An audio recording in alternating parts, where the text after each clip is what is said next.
Morning mga idol, for today's video mga idol oh. Ito nakakita ko mga idol ng nyug na mayroon siyang isa, dalawa, tatlong tubo mga idol oh. Legit yan mga idol oh. Baka sabihin nyo naman ako ay nagsisinungaling. Ang gagawin ko dito mga idol ay ibubonsai ko siya. Tatanggalan ko siya ng bunot dito sa ilalim ng balat. Tapos dito sa ibabaw naman kaunti din, hindi ko siya ubusin para pag nagdidig ng tubig sa kanya mas mabilis siya maka-absorb ng tubig. Ito lang mga idol kung maganda, pinaka ibabaw ang tatanggalin ko dito tapos itong sa ilalim. Ito mga idol oh. Puro lang itak natin mga idol. Ay kapurol naman itong itak na ito mga idol. Tatanggalin ko dito. Ikata lang natin yung pinakaugat niya. Sa bagay wala pa yung ugat niya sa pinakailalim kasi nandiyan dito pa. Tapos dito sa ibabaw ingatan lang natin at baka naman masira, sayang. Yan na yung mga idol, puro lang itak natin ang kutsilyo. Yun, ganda.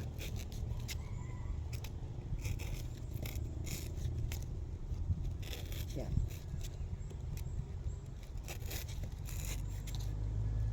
Yan, mga idol. Medyo makunat ang balat, idol. Yan.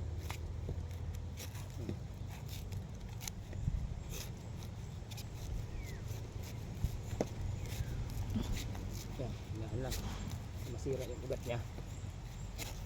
Yeah, tigas mga idol oh. Yan. Yan.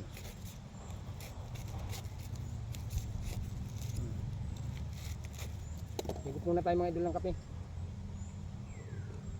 O, kape tayo. Black coffee.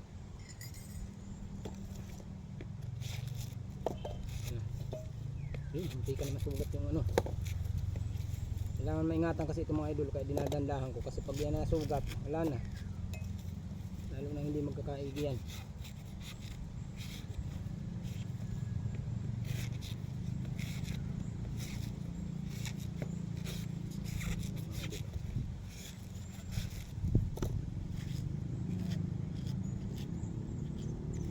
Diba ganyan, tapos ito tatanggalin ko yung pinakabalat niya dito guys. Siguro ganyan lang siya.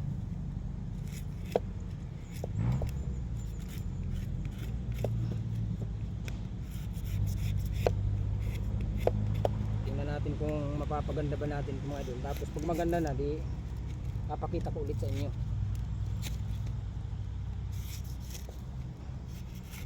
Dati kasi mga idol nakakuha na ako nito yung ano, dalawa lang siyang tubo. Tumagal lang ng mga ilang buwan tapos namatay din siya kasi hindi ko rin siya naalagaan ng husto.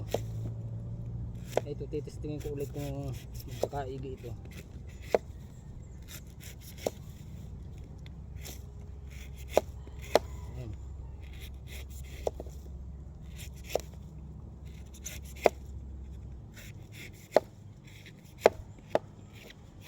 Tapos itong balat niya ilalagay ko na rin dito sa paso at dito ko siya ilalagay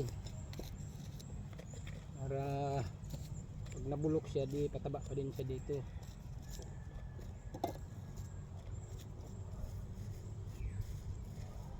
Ayan. Tapos bali lalagyan ko din sa mga idol ng dito coco fiber. Ayun, may nakita kong coco fiber dito mga idol oh. Coco fiber. So mga idol, alam mo ba kung anong, alam niyo bang mga idol kung anong ginagawa dito? Ito po ay ginagawang ano, lubid. Coco fiber na ito, marami din ang pakinabang dito.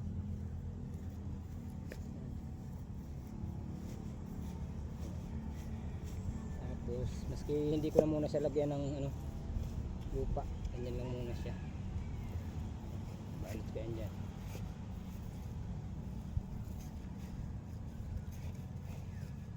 Maganda, dilig-diligin na lang.